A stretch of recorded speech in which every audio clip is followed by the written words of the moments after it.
Hi everyone, it's Sarah. I want to start today with a question that I used to find very difficult to answer honestly.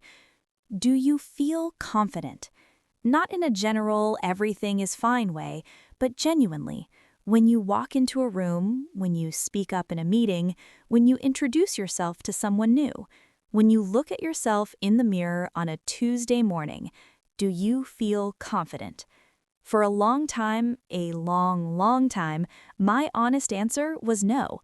Not always, not in every situation, but in the ones that mattered most, the high-stakes moments, the rooms full of people I wanted to impress, the situations where I felt most exposed and most visible.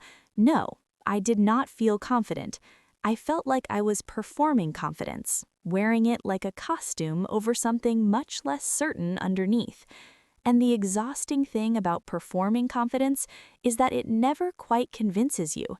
You can convince other people sometimes. You can stand up straight and speak clearly and smile and look like you have it together. But inside, you know. You always know. Today, I want to tell you how that changed, how I went from performing confidence to actually having it, or at least having enough of it, enough of the time to live my life fully and freely. It is not a quick story. Real confidence never is. I want to start by telling you what I used to believe confidence was. I used to think confidence was a feeling, a particular internal state that some people had and others did not, like a natural resource. Either you were born with a good supply of it or you were not. The confident people, the ones who walked into rooms easily, who spoke without hesitation, who seemed genuinely comfortable being seen, I thought they just felt that way, that it came naturally to them, that they had something I did not. That belief was wrong, but I held it for years, and it kept me stuck in a particular way, waiting to feel confident before acting confident, waiting for the internal state to arrive before I would allow myself to behave as if it were there. The problem with waiting to feel confident before acting confident is that the feeling does not arrive on its own. Confidence is not a prerequisite for action, it is a result of action. You do not feel confident and then do the thing, you do the thing, imperfectly, nervously, with your heart beating slightly too fast, and the confidence comes afterward. Prerequisite means something required before something else can happen, a necessary condition that must be met first. I did not understand that for a very long time, and not understanding it meant I was waiting for something that was never going to arrive the way I expected it to. The first crack in my old understanding came when I was 26. I had been asked to give a presentation at work, a big one, to a room of senior people I found intimidating. Intimidating means making you feel nervous and slightly afraid, giving you the sense that the person or situation is more powerful than you. I prepared obsessively. I rehearsed until I could deliver every section from memory. I was terrified. The morning of the presentation, I woke up with that familiar sick feeling in my stomach, the particular nausea of anticipated performance. Nausea means a feeling of sickness and discomfort, the feeling just before you might be sick. Anticipated means expected and dreaded before it arrives. I went in, I stood up, I delivered the presentation, and it went well, really well. Afterward, several senior people came to speak to me. They asked follow-up questions, they seemed genuinely interested and impressed. I walked back to my desk afterward and sat down, and I noticed something. The sick feeling was gone. In its place, something quiet and solid.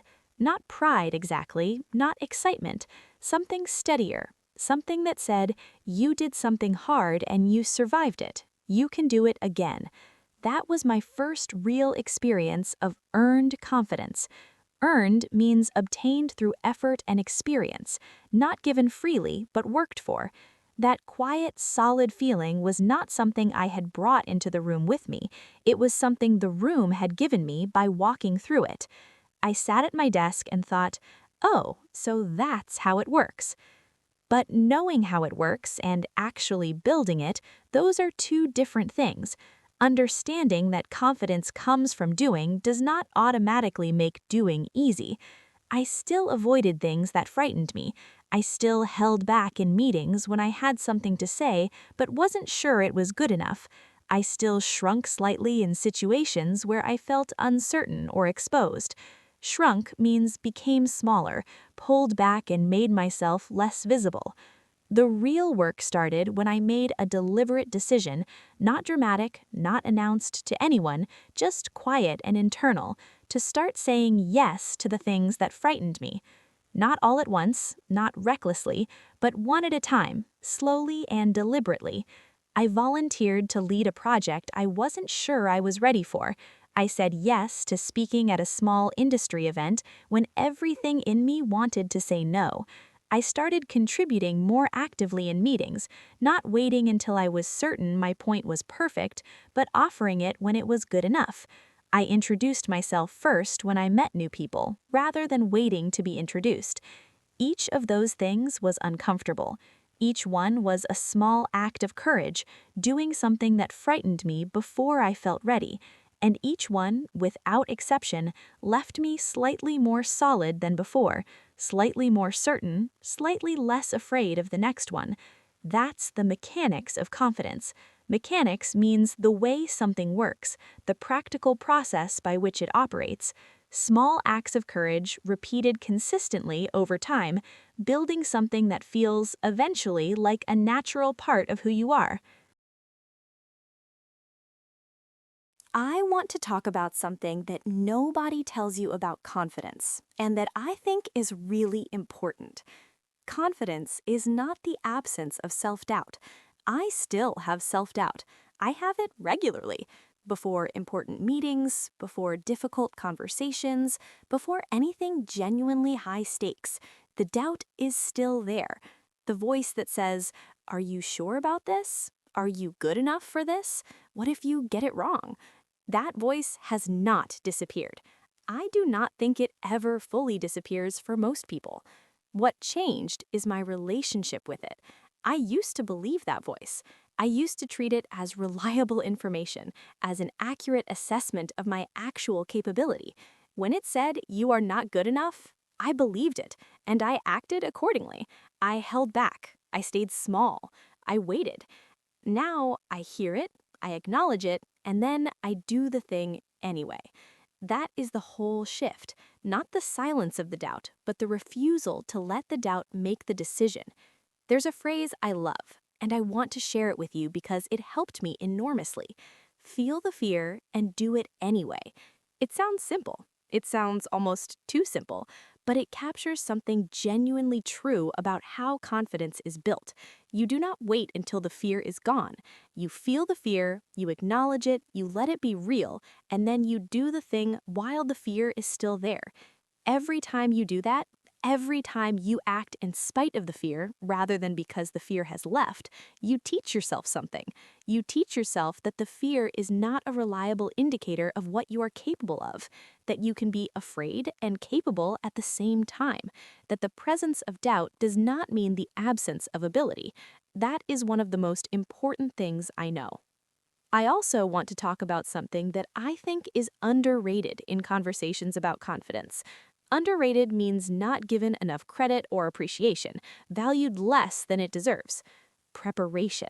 Not obsessive, anxiety-driven, cover every possible scenario preparation, but genuine, solid, I have done my homework preparation, the kind that gives you a real foundation to stand on.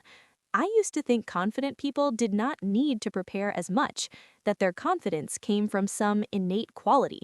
Innate means existing from birth, natural rather than learned, that allowed them to walk into any situation and perform. I have since learned that the most genuinely confident people I know are also among the most thoroughly prepared. They know their material. They have thought about the difficult questions. They've done the work. And that work, that solid preparation, is what gives them the right to stand there and speak with confidence. Not because they are certain they will be perfect, but because they know they have done everything within their power to be ready. Confidence without preparation is often just bravado, a show of boldness intended to impress, often masking uncertainty underneath. Real confidence, the quiet, grounded kind, is usually built on a foundation of genuine effort and genuine readiness. Prepare, know your material, do the work, and then trust that preparation.